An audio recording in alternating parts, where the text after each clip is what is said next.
Hello, my name is Dr. Joy McNeil, licensed clinical mental health counselor, professional counseling and family life counseling professor, as well as national certified counselor. And this is Boundaries 101, strategies to safeguard your mental health and wellness. I'm honored to have been invited to the annual summit yet again. Thank you so much to Jenny Prince, President and CEO. Thank you to the board. And thank you to you, all of you who are watching. Whether you are thriving with lupus, or you are a caregiver, or you are here to get information, to learn more, I just want to say thank you and welcome to Boundaries 101. We all need them, we all have them, but how productive are they? And I want to make sure of this. I want you to check your handouts because of the inventory that we're going to do, as well as the mental health self-care chart that we're going to do later. So I've set this up like a workshop. And I believe in really getting your hands into things. So you'll want to have a pen. You'll want to grab some paper. And we're going to go forward and talk about boundaries. I'm glad to be talking about this because my boundaries could be better as well. And so when I was younger, I remember, I was just yes to this. Yes, yes, I can do it. Yes, yes. And so it was almost like, when did I take care of joy? When did I take care of me? And perhaps that's some of you right now. Maybe you're a people pleaser, wanting to make sure everyone else is happy. Maybe it's just difficult to say no because that's not something you learned growing up. I want you to really think about your life and the way you were raised. So as we go through this, we got to think about it, right? The way you were raised, your professional life, your school life. What kind of person were you? And that's important today as we look at strategies to safeguard your mental health and wellness. And so I'm going to tell you just a bit about myself, and we're going to keep rolling. Okay. Now, most lately, I have been a music mixologist. I've been trying my best to learn how to DJ on my phone. Yeah. So I've created some amazing songs, and I'll be dropping an album soon. Sounds surreal, right? I thought so too. So I'm a mixologist. I'm going ahead and calling myself that. Sometimes you have to say it before it is so. All right, very important. So I'm going to show you the full screen. I began my journey into counseling probably at age 5, when I started just getting quiet and listening to conversations around me. But formally, I began my education in counseling in 2006.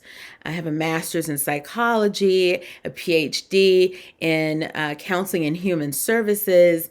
And here also on the screen, you see the ways to reach me. To your left, you see Dr. Joy at wellingplace.com. That is my email. And also you see my phone number. And I encourage you to get in contact with me. As you can see, I have a different look for every day of the week, right? And so on the left, you see me as an educator. I'm also, a strong advocate for lupus. I was diagnosed with lupus very early. I was 24 years old. And so you see me, my mom is coming in, and there's my dog, Maggie May. You see me also with my artsy part. Yep, you got to go outside, baby. have a dog. And there she is in my screen. She is high energy. She's a Dachshund mix. And I think that she's mixed with some sort of what I like to call a more assertive breed. She's a barker. Her nose is bigger than her brain, and I can't have any food around her. So she's a rescue. I adopted her about 2.5 years ago or so, and she completely changed my life.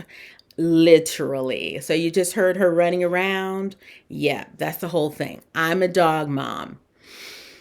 Also, I'm an expert in self sabotage, and this is why talking about boundaries is super important as we go forward. And so, yes, all of these things are important. But what I want you to know is that I'm a warrior just like you. In every way, I'm a warrior just like you. When I think about life and I think about living with lupus, I just turned 40 June 28th. I was 24 years old, had no idea what was going on, was in the hospital, and the journey from that young lady to who I am now as a bit more of a seasoned young lady, 40, is really important. It's important to look at your journey. For some of you, it's just beginning. Perhaps you were recently diagnosed. You just don't have the facts. You're trying to figure out what's going on. This presentation is important for you. For some of you, you've lived with lupus for quite a while. However, you're seeing that some of the things that may have worked for you before are no longer working. And then for others of you, you are a family member or a caregiver and you're not great with your boundaries right now. It's difficult to know who, what, when, where, and why. So I'm so excited that we get to talk about this today. Excellent, excellent, excellent. Now, we have some housekeeping tips. Remember, I mentioned please go to your handouts and grab your inventory. We'll be walking through that as well as your mental health self-care chart, as we'll be walking through that as well. Now, before we get started, I just want to take some time to come fully into the room. So can you do that with me? Can you just come fully into the room with me? Actually, we're in my living room. So come fully into the room. Just really, really focus yourself here. I know there are a lot of things you can be thinking about right now. But I want you to think about where we are now, what we're doing here. And so let's start out by taking a few deep breaths. And up, we're going to breathe in for 4 and out for 4. Breathe in. And breathe out for 4. And then again, breathe in. Breathe out for 4. And I just want you to kind of shake the dust off. Shake whatever has been bothering you off for the next few minutes. I won't be before you long. You know how in some churches they like to say that. I am serious, I promise.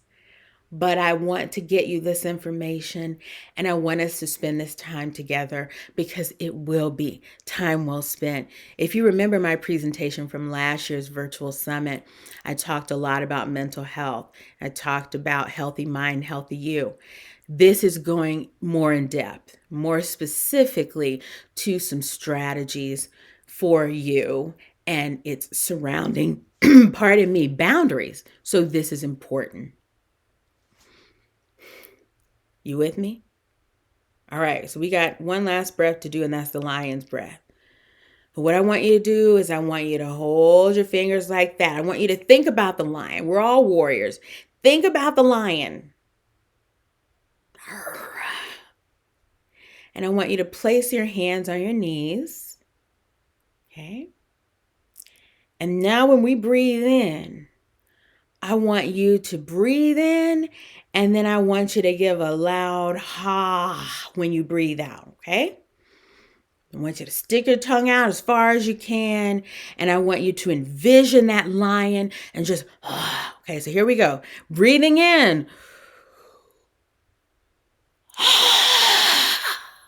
Right? Sounds like you're almost like coughing up something, but I want you to do it again. Lion's breath. Strong. Breathe in and breathe out. And I think I'm going to breathe in and give it a growl. One more time. Breathe in. Breathe out. Excellent. Excellent. I saw you. Yeah, I saw you. Fantastic. Fantastic. I can see you. You didn't realize that? Okay, so let's keep going. All righty. Now, what are we here to do today? I've introduced myself. Now what? Well, one of the things that we're here to do today is to talk. We want to talk about the importance of mental health. Very important. Now, on this slide, there is a talking Kermit the Frog on the phone. Now, Kermit has disappeared. I guess he, didn't want to talk to me today or what have you, but that's okay. We're going to talk about the importance of mental health. We're going to talk about defining, mental health versus mental illness. And if you want more information on that, I encourage you to go back to last year's message because I really break it down there. We're going to take an inventory together and talk about types of boundaries, effective ways to say no. I got your back on that. And then reinforcing boundaries, as well as the mental health self-care wheel journey. And I'm going to then follow up with resources and just making sure you know how to reach me because I'm going to be doing more boundaries work. I think it's important. I think it's important for all of us in all of our lives in whatever way you found yourself. And some of you may be saying, I have great boundaries. I'm good. You're probably right. You are. You probably are. But guess what? We can all get better. All right. So here we go. Now, before we get to boundaries, I want to remind you that mental health is not the same as mental illness. When we talk about mental health, we literally are talking about our mental well-being, like our emotions, right? For example, very important to know the difference. We're talking about our thoughts and our feelings. This is health, well-being. So when you think mental health, I want you to also think overall health. So when I go to a physician, I'm not just there to talk about my blood work, but my overall self. How do I solve problems? What is my perspective? How am I overcoming difficulties? What are my social connections? Are my conversations healthy? Are they toxic? And how do I understand the world around me? Am I fearful all of the time? Do I find that I'm anxious? Where am I? Right? If you had to give yourself a score, and you can certainly use the comment section and comment, you can leave questions, I will answer them, what have you. In the comment section, if you had to give your mental health a score from 1 to 5, with 5 being really great, you're feeling good about life, you feel very resilient, ability to bounce back from things really well, that you're going to give that a 5. If you're about a 3, which is more of a, you're one of those who you're in the middle. Some days are better than others regarding mental health. You're going to want to give that, somewhere 3, 4, what have you. But if you know that you're a 1 or a 2, then you want to address, not avoid, mental health.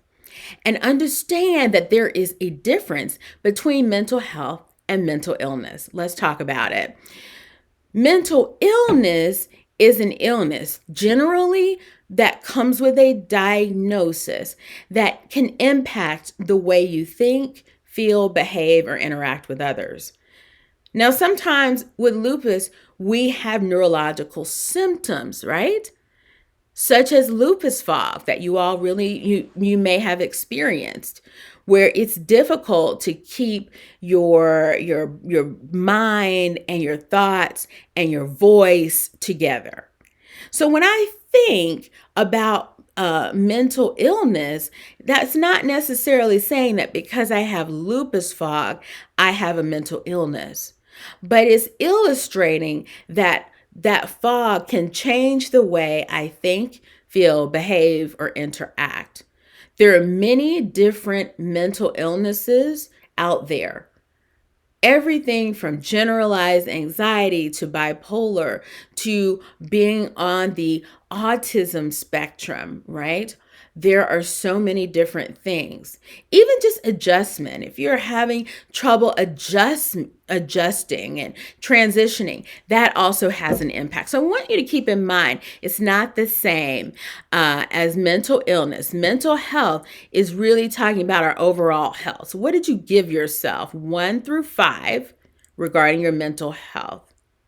And whatever issues that you may have regarding mental illness, I want you to keep in mind the following: what mental health is and is not. Mental health is not the absence of mental illness, right? That's not what we're talking about. Mental health is not defined by a state of constant happiness. So, if I'm happy all the time, that doesn't necessarily mean that my mental health is well or poor. It's not just about emotion. Okay? Keeping in mind that there's going to be challenging days, but it's how we deal with them. And so you see here on the screen this list of things. Okay, so because you have the answer to everyone's problems doesn't make you in optimal mental health. Okay?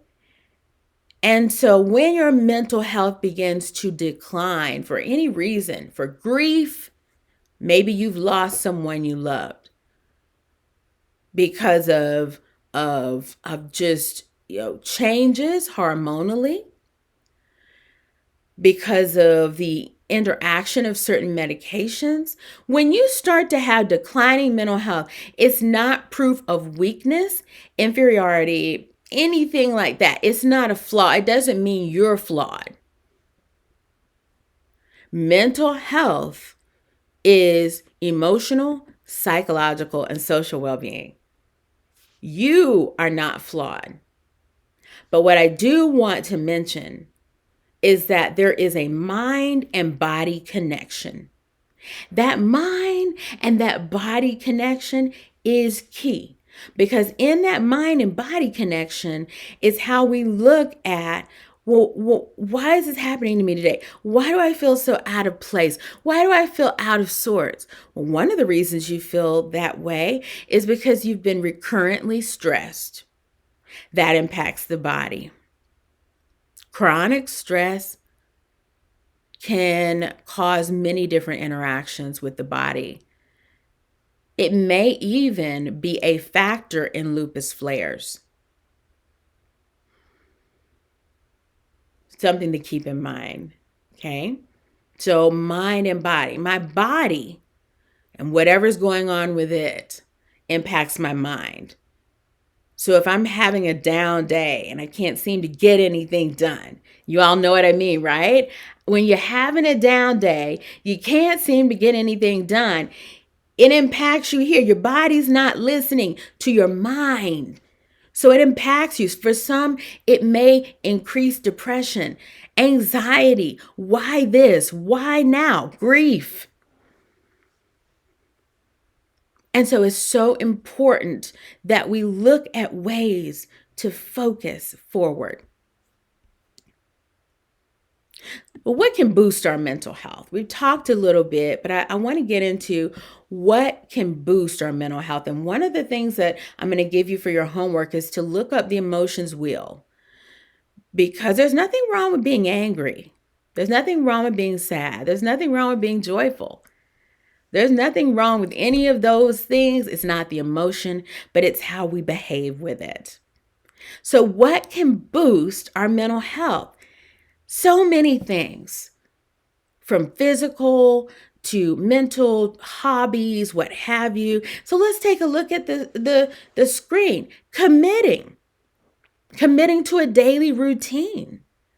Acknowledging your emotions. Again, it's not the emotion that's the problem. There is nothing wrong with being angry. It's how you deal with your anger. It's the behavior that comes out of that. So we don't want to suppress them. We want to connect to things that bring us joy. If everything that you do is dreadful, you're dreading it, then you're going in the wrong direction. What brings you joy? Also, limiting social media, news, long, toxic, draining conversations.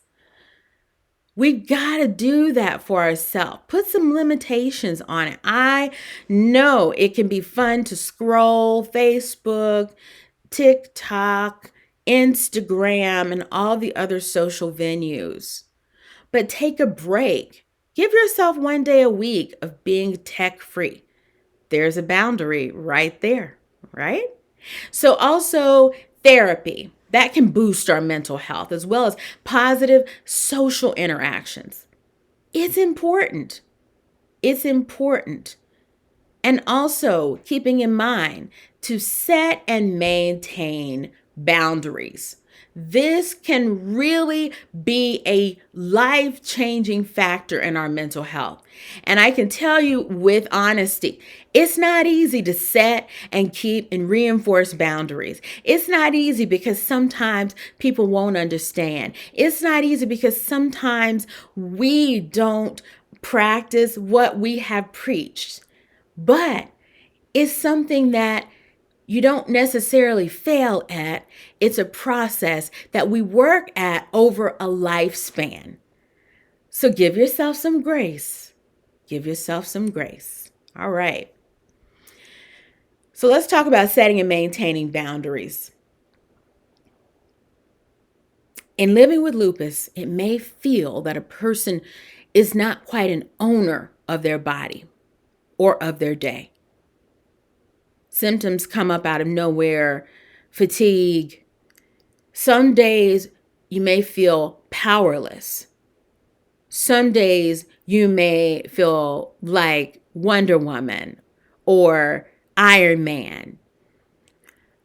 But whatever way you feel, it's important to increase your mental health and to set those goals that are important. Let's then talk about boundaries and how that comes into play.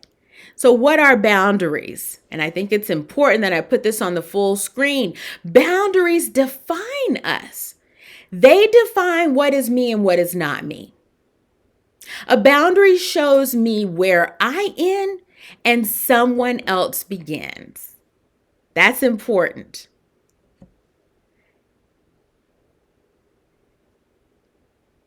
It leads me to a sense of ownership. No matter what my condition, boundary leads me to a sense of ownership. Knowing what I am to own and take responsibility for gives me freedom. If I know where my yard begins and ends, I'm free to do with it what I please, what I like.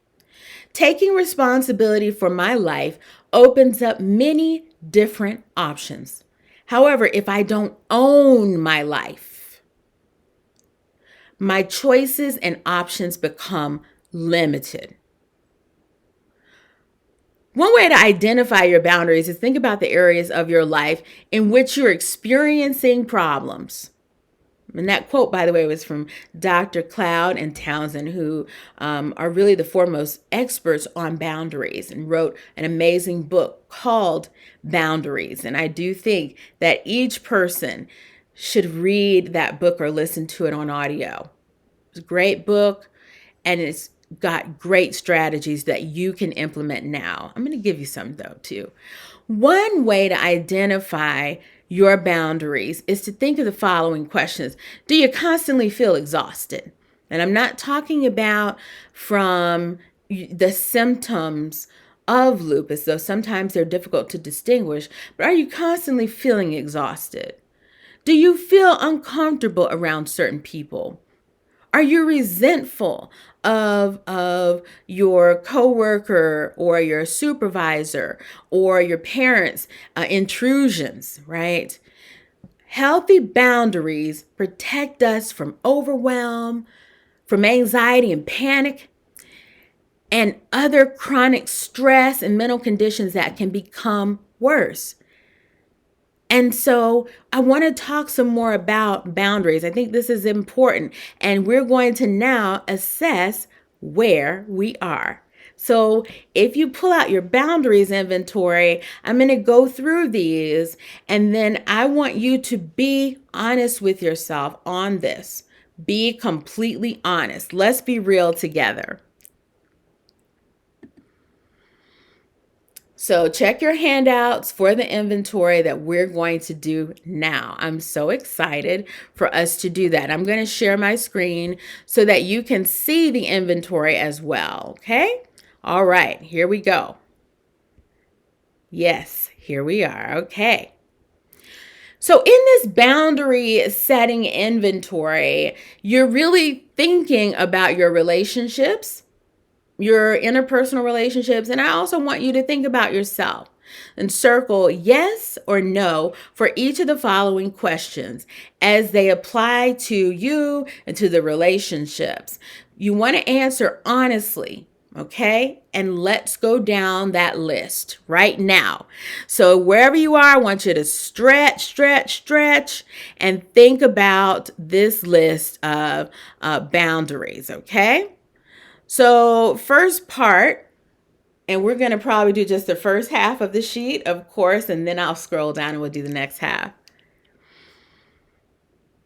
Do you find it difficult to say no to people even when you want to? It's number one, yes or no. Do you tend to have relationships with people who hurt you? And it's not that they hurt you physically, but that they may hurt you mentally or emotionally. Do you feel that your success depends on others? Do you find yourself attempting to find ways to fix the situation when someone is upset? Are you a fixer? Yes or no? Do you lie for others to cover up their mistakes or irresponsibility? Do you have problems? I'm moving to number 11. Do you have problems being honest with those you are close to? Do you find it hard to confront others? Or do you find that confrontation is just not the way to go? You feel uncomfortable and anxious. Do you find that your conflicts are not usually resolved productively? Do you have trouble asking for what you want or need? Do you tend to lend money and not get it back? Okay, so I have gone through 1 through 5 and 11 through 15. I'm going to stop screen share for just a minute. Are you learning some things about yourself in this regard? Okay, then I'm going to keep going through this because I want us also to get to the other part of this. So I'm going to share my screen again. And again, if you are just joining, check the handouts for boundary setting. Check the handouts for boundary setting. Here I go again. All right. And I'm sharing the screen with you. Do you tend to look at others' potential and overlook their consistently irresponsible behavior? Do you try to fix other people? That's number 7. Do you take care of the hurts of others while neglecting your own hurts? Do you find yourself taking responsibility for other people's lives? Do you find that you are manipulated or controlled by others? I want to go back to number 14. Do you have trouble asking for what you need? Number 15. Do you tend to lend money and not get it back? Or maybe it's the converse. Do you tend to get money and say you'll give it back and you don't? Do you trust people only to have them take advantage of you? Do you tend to be in the middle of problems between other people? Always seems like you're the buffer. Always seems like you're the person who's trying to navigate and help people through their issues. Or perhaps you're to blame and you're constantly in the middle of someone else's problem, but they're shifting the problem to you. Do you generally put more into relationships than you get out of them? Do you have trouble following through with your commitments? So again, think through this. And then the last one, do you have trouble saying no to the bad habits in your own life?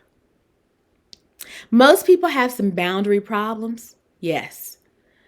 So no yes answers may mean you have strict, rigid boundaries in your life. Some yes answers, more than 6 or 8, indicate a problem setting boundaries. And then it's not to say that it's wrong, but for a lot of us, really, when you think about it, when you have a lot of yes answers or, what have you, I want you to keep in mind, then that means that you are literally,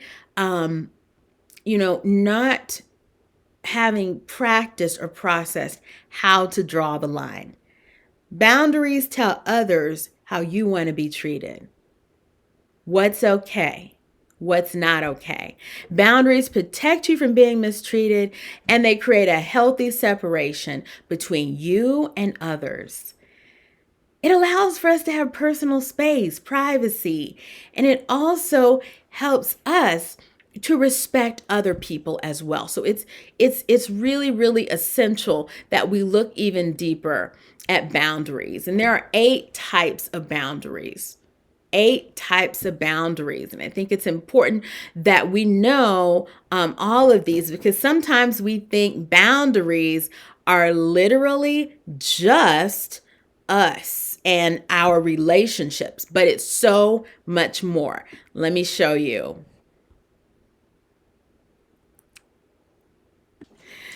So in the background, you're going to hear my dog getting something to eat, having something to drink. It's a bit early in the morning. Thank goodness I have my mom here to help as well and to support me. Besides, she's the dog grandmama. So the dog loves her a little bit more than me right now. So that's always, here we go. Anyway, what we're talking about is the 8 types of boundaries. So your physical boundaries, right? And that includes, how much that you need space. For example, in the midst of COVID-19, we were supposed to be 6 feet apart, right? At least something like that. Wearing a mask, also a physical boundary.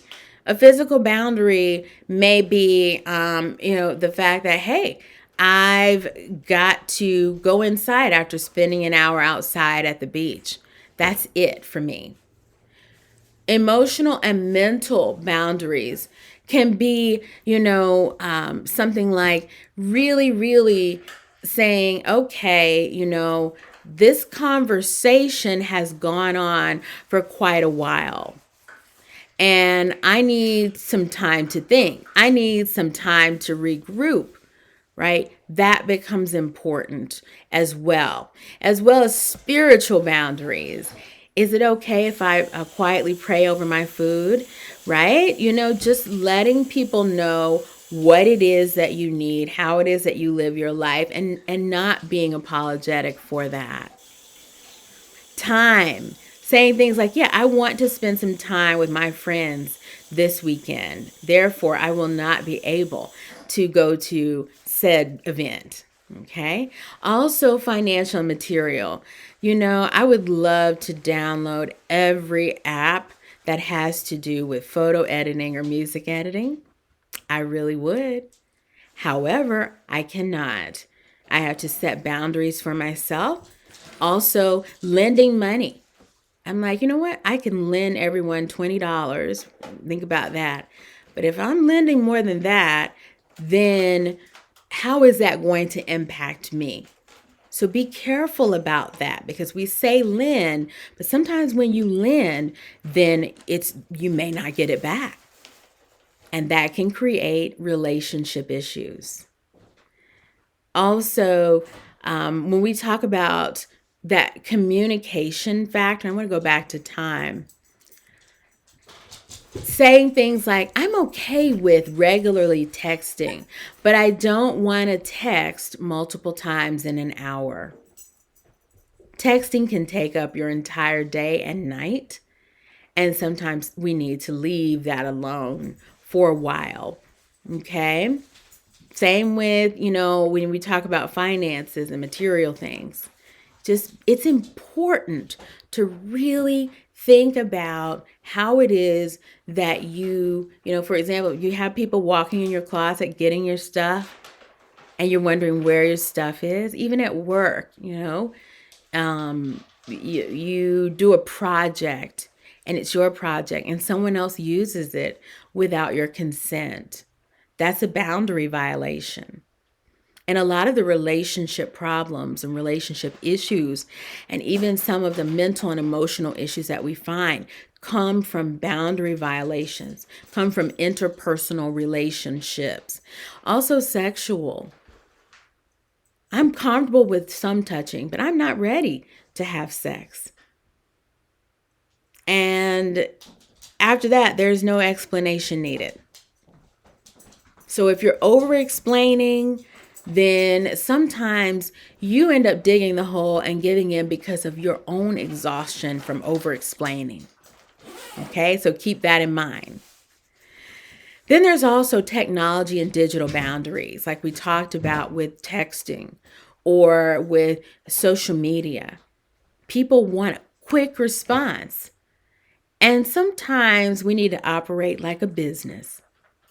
I'll get back with you within one business day. It's okay. It's okay, because if it's a true emergency, you will know a true emergency. And then there's your non-negotiables.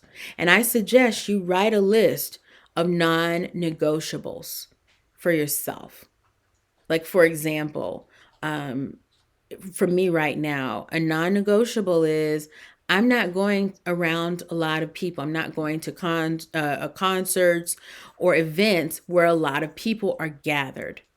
I like to either be with just a few people, with family, and that's important to me. That's a non-negotiable. And so I want you to write your list of 10 non-negotiables, okay, as we look at boundaries. Now, when we talk about these 8 types, there's more, but I think it's important to really start here and ask yourself in each of these areas, how are you living toward that? How are you setting those boundaries? Understanding that reinforcing boundaries is a skill that's learned over time. And a lot of times when we start off, we feel a bit of guilt, don't we? It's like, oh gosh, this person may not, what if this person doesn't like me anymore? Like, oh no, I feel really bad, even like internally, because we set internal boundaries. We set goals for ourselves about going to bed at night, about taking medicine, right? And making sure to take it on time, about eating regularly. And so you have to think about also your own self talk when you violate some of the standards and boundaries that you set for yourself. Now, reinforcing boundaries is a skill learned over time. It's important to remember this. You want to be clear and assertive. A lot of times in over explaining, our explanations become muddled. So you want to be clear and assertive. You don't have to apologize, right? And you can expect some resistance, especially if you've been a yes person or you've allowed people to kind of take you by the hand and do what they wanted regarding whatever events they wanted to do, whatever they wanted to talk about. You have got to understand that there will be some resistance. Everyone will not agree. And you want to address boundary violations early. Let me give you an example. We don't want to make this personal. Setting a boundary is never a personal attack. So this is what happened, okay? So here's the story. Gina agreed to drive her coworker Maggie home because Maggie had to get some work done on her car. Now, Gina is prompt. And so she's grown resentful over time that she's been waiting 10 to 15 minutes after a shift as Maggie chats and socializes. After 3 days of this, she snaps. Okay, so those of you who are big on being on time or being ahead of time, you may identify. Gina has snapped. She said, Maggie, are you really like this inconsiderate? Can't you see I'm waiting for you? Like, you're so ungrateful. You can just take the bus home. Notice that literally at this point, it becomes a personal attack. And so what happens and can happen and is more effective is, Maggie, I need to get home straight from work. I'm happy to give you a ride, but I cannot wait more than 5 minutes for you. So if you need more time, I won't be able to drive you home. And I think that again is really important for us to look at. How are you setting goals and boundaries for yourself? Another question to consider is, who benefits from people pleasing? Sometimes we think it's actually the person that we're pleasing, those of you who are people pleasers, but it's not. It's not. No one benefits because that person never understands, how it is that they do violate boundaries.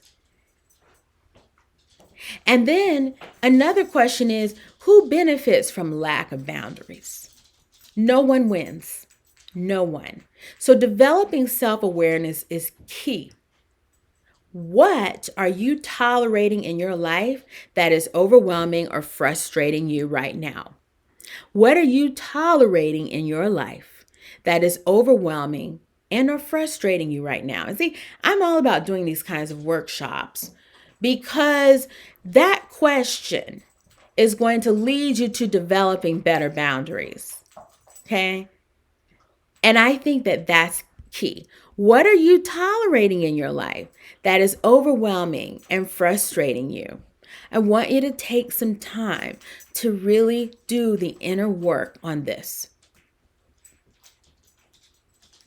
Okay.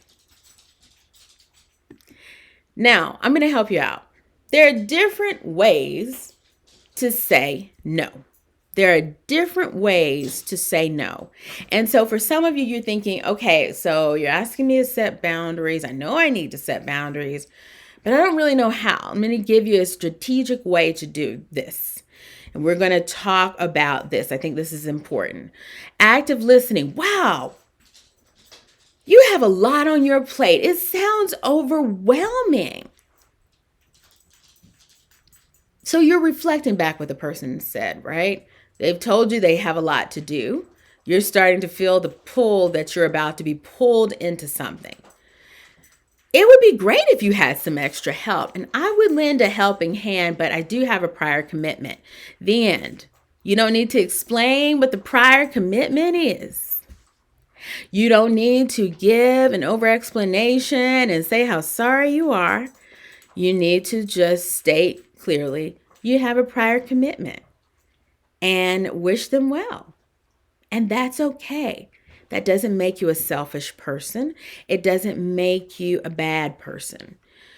Another way to say no is what I call seasoned with a reason. Let's look at it. Thanks so much for the invitation. I'm not into sushi. Have fun. Again, being careful with the over explanation. But well, they have more to eat there than sushi. Yeah, thank you. Not this time. Right? So seasoned with a reason. Someone is going to a sushi bar. They've invited you. Not into sushi? Great. Careful with the over explanation. Number 3, another way to say no is the rain check. And some of you probably use this. I use this a lot. The rain check. Yeah, today isn't good for my schedule. I just, no, it's not. It's busy for me. How about tomorrow at 4:00? Or, let's sync calendars and meet next week. It's okay to do that. It's brave. It's courageous because we cannot make room for everything and everybody. So use the rain check. And you can defer to them to give you a time that works for them. And it's important that you have your calendar together so that you can be clear and firm. When you make that rain check, you're able to make that time. And then the last way is the recurring no. Because with highly assertive or aggressive people, they need a broken record recurring no. No, let's practice. No. No, thank you. Not interested. Flat out no. Because some people don't take no for an answer. It's appropriate to say no and to move on. It's appropriate to say no, no, no, no, and move on. It doesn't make you a bad person. This isn't about value or inherent human worth. This is about you creating space to have thriving mental health where you're not worried and concerned and stressed and overwhelmed. Can you stay late to work on this project? No, not tonight. I'll finish it tomorrow. Okay. So I think that that's really important as we look forward. And there is such a blessing in boundaries that I think is essential because it really does help us. Your boundaries say, I matter. My feelings matter. My ideas matter. My dreams matter. My health matters. My needs matter. And if others won't treat you well, you have options. The option isn't just to sit and feel defeated. You can physically distance yourself from people who are not kind, who do not respect your boundaries. You can emotionally detach or end the relationship. Boundaries are about doing what's right for you, not about forcing others to do what you want them to do. Okay? So it's not a force.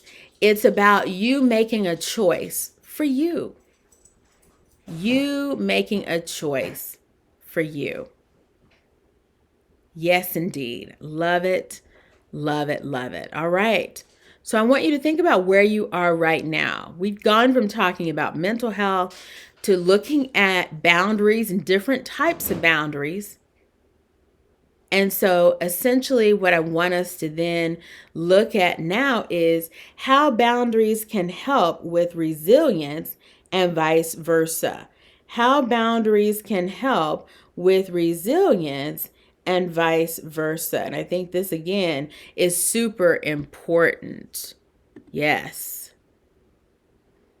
So there was something on the screen. I'm going to share my screen with you just briefly. Thank you so much for your patience. I heard my mom sighing in the background. Am I taking too long, Mom? Yes. She says yes.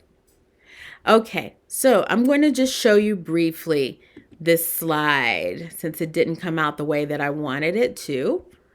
I want to show this to you. Okay.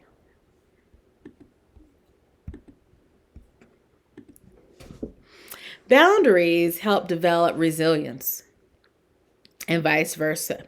When you think about living with lupus, you think about yourself, your connection with family and friends and loved ones, and then your lifestyle. Your lifestyle is important because in your lifestyle is how you are able to positively cope with all of the changes that you physically and mentally are going through as you live with lupus or as you're a caregiver with someone who has lupus. And also medical cares. What is resilience anyway? It's the ability to bounce back. You've got your family, you've got your lifestyle, and you've got medical care. There are many different things in the realm of these three areas of resilience that you do have some control over. And while it may not feel like it, it's true. This is why we take questions to the doctor's office. This is why we go out and walk 1 mile early in the morning or when it gets a little bit darker outside.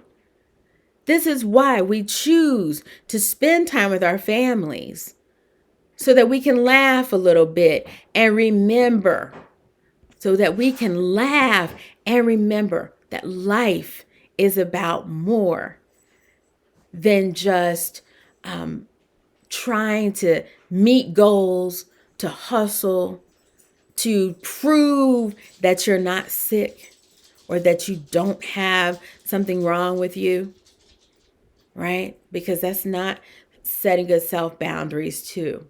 You want to be able to live your life fully, but keep in mind that when setting boundaries, what you're saying is, but I am living my life fully. And because I've set boundaries, I've set myself up for success in my life. I've got a calendar that reflects my doctor's appointments. I am, though it's hard, I am taking my medication consistently and I'm communicating when I don't feel well. I am not an inconvenience to my doctor, my nurses, anyone. I'm not an inconvenience if I have a question. But if I never ask, I'm inconveniencing myself. I'm limiting myself. This is what makes boundaries so important in our lives. It makes boundaries super important. And you may ask yourself, well, can boundaries change? Absolutely, they can. Over time, they do. As you build trust, as you shift into a different realm of your life, your boundaries are going to change. And that's okay. You know, every person has a right to change their boundaries whenever they choose to. And it may confuse others, but I'm going to do like the Jim shrug from The Office.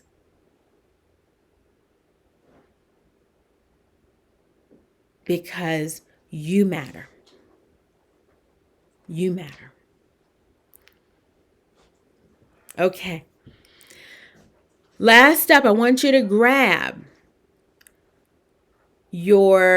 I want you to grab from me your mental health self-care chart. That was also a handout. And I want to just quickly encourage you to write one thing on this self-care chart. One thing on this self-care chart. Just one. I think it's essential that we do this. And I'm going to give you an example right now.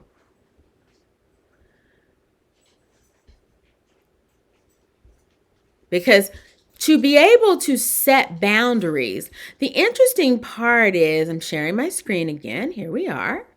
The interesting part for all of us is we want to make sure that we look at the areas in which we can improve and take care of self. If I'm taking care of myself, then I'm doing myself a great service. So that is essential for all of us. That is essential. Thank you for taking the time to pull out that handout, because I want us to write one thing for each of these. All right, here we go. Now, if you need to move around, move your shoulders, all those kinds of things, please do so. All right, so look at this mental self-care chart, and I'm starting with the physical part. One way to create boundaries is by increasing your self-awareness and your self-care. And I'm not talking about going to get a massage once a month. That's a part of it. But perhaps it is also the simple things. This is where your boundaries come in.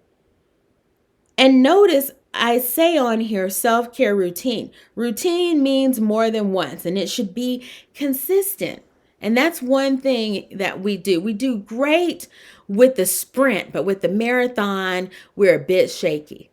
So it's important to become a marathoner, not just a sprinter. And what do I mean? I mean, can you take your routine forward over time? I used to have a coworker who ate Doritos and orange juice every single morning. But that was his routine. It had been his routine for many years. Doritos and juice. And that was something he always did.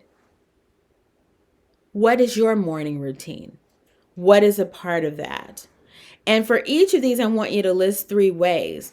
Like for physical, I'll get 6 to 8 hours of sleep consistently, right? I will get 6 to 8 hours of sleep consistently. Physical is also looking at regular medical care, eating healthy, getting sleep, getting a massage, enjoying physical intimacy with the person that you love. As you look at the mental health self-care wheel, you also see psychological, taking time for self-reflection, getting a change of perspective, especially if you're thinking negatively quite a bit. Joining a support group like the many lupus support groups that are available. Being creative. I told you all earlier, I'm a mixologist. I am learning how to DJ. And that has been a creative outlet for me. And I'm grateful for it. Also emotional. You want to explore a hobby, right? That again can help. Cuddling with your pet, if they let you cuddle with you. Sometimes Maggie does. Sometimes Miss Maggie May, Her Majesty, does not. Community engagement when you can, and that may be virtual right now, and that's okay. Practicing self-love and the ability to identify your emotions. To know that there's more than happy, sad, mad. There's joyful, frustrated, irritated, excited, thrilled, right? So expanding your emotional vocabulary is important. Spiritual. We want to practice forgiveness. And it does not, it's forgiveness, remember this, is not just for other people, it's for us. Spending time in nature. For some people, it's yoga. For others, it's in being involved in activities, worship service, church, singing, dancing, volunteering. Okay, so as you're writing down, I want you to think about these areas and write some down where you know you can be doing better. Some specific things for each area. Personal, planning and setting goals. If you want to go back to school for accounting or what have you, okay. When? What school? What are your finances looking like, right? Those are personal. Taking time for friends, reflecting on who you are, what makes you special. Personal. And then also professional. For those of you who are working or in school, you need to take breaks. You need to take breaks and actually eat. I know in the hustle culture that we live in, sometimes it's difficult to take breaks. Sometimes it's difficult when you see other people pushing through and saying, "Oh, I work till 3 a.m. Oh my God."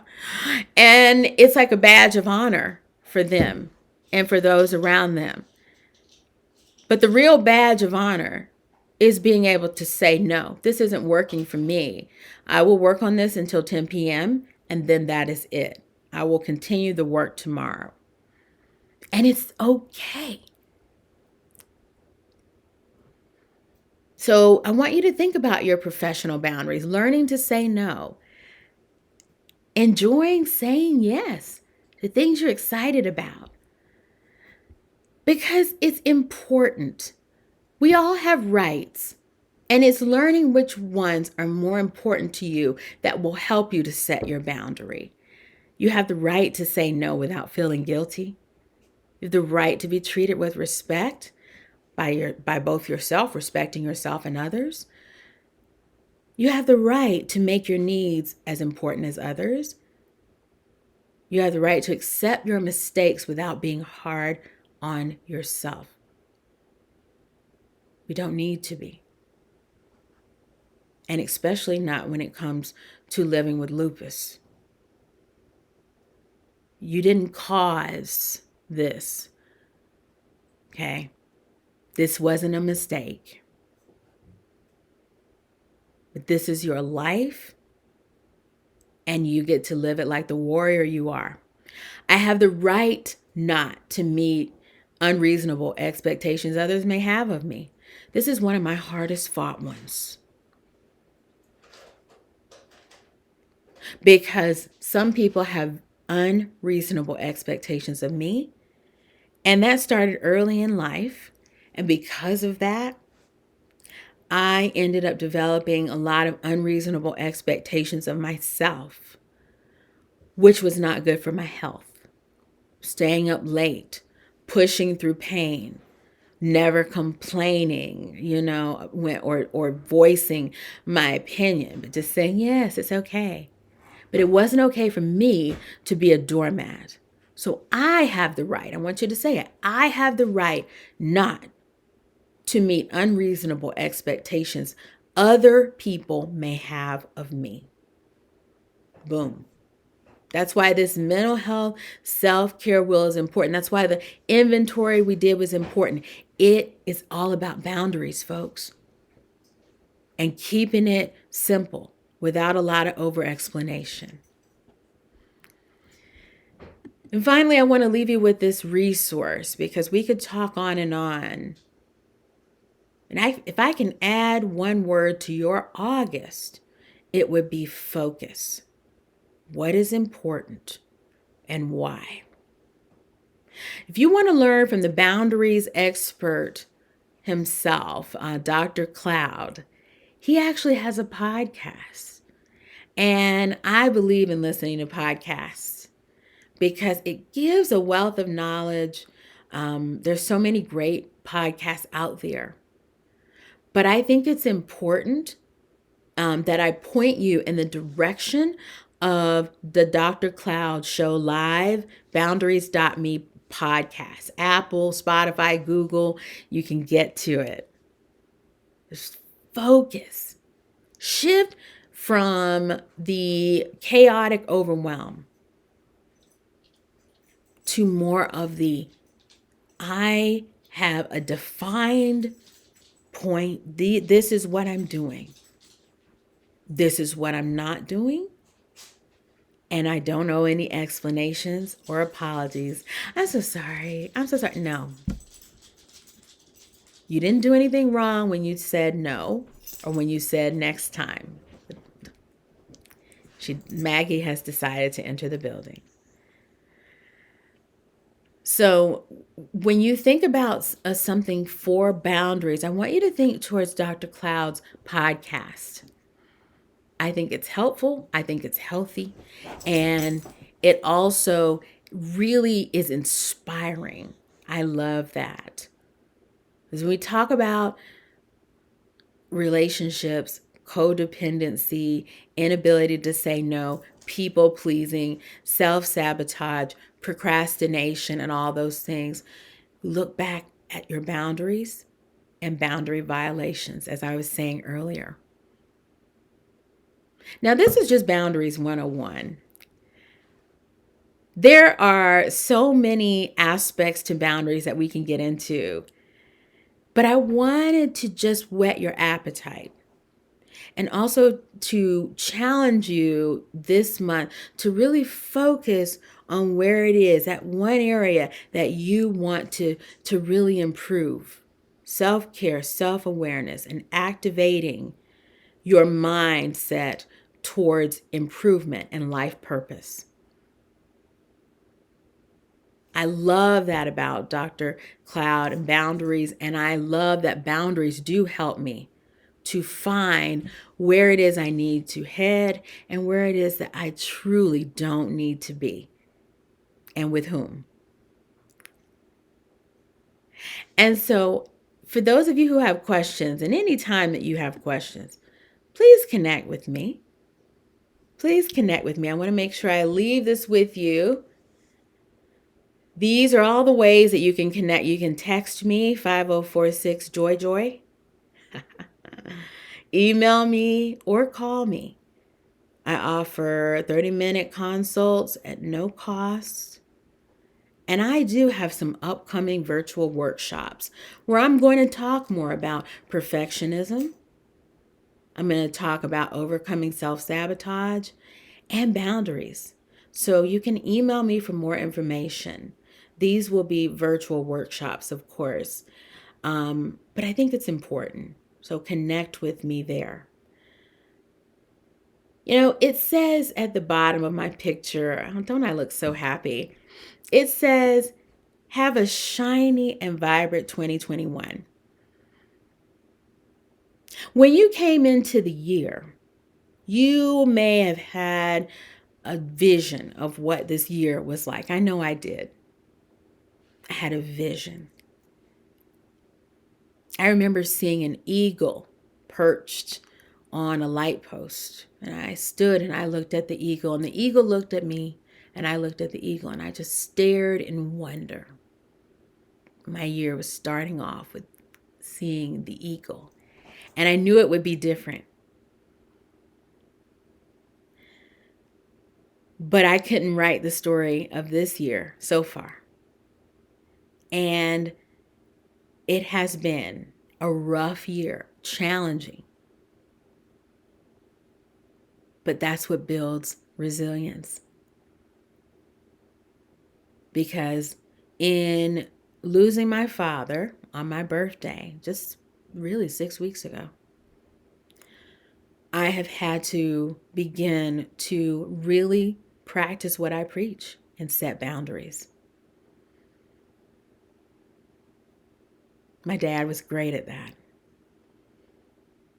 And so his example really does inspire me to really set boundaries so that I can live a healthy, wealthy, wise, and faith-filled life. Again, I want to put up on the screen how to connect with me. And I want to just tell you, you're a person. You're not a robot. You don't have to fix anyone else's problems. That's not your place. That's not your portion. And I hope that you take on this journey, this workshop today, that you've taken on this journey of setting better, more consistent boundaries with a sense of wonder, not with a sense of fear or trepidation. Don't let the anxiety that can come along with saying no or saying not today or really just ending relationships that are toxic. Don't let that stop you. Keep going. And remember, you matter. You're important. And so let your yes be yes and let your no be no. I'm Dr. Joy McNeil. Thank you for joining me for Boundaries 101, because this is a significant part of our mental health and increasing the quality of our mental health. I hope you learned something today. I know I did, even in being with you and talking. I learned a lot. And I'm looking forward to hearing what the other presenters have to say as well. It's been my pleasure, and I wish you nothing but the best. Have a great rest of 2021. It's not over. It's not over. So focus. And I believe you will have joy in your life. Take care.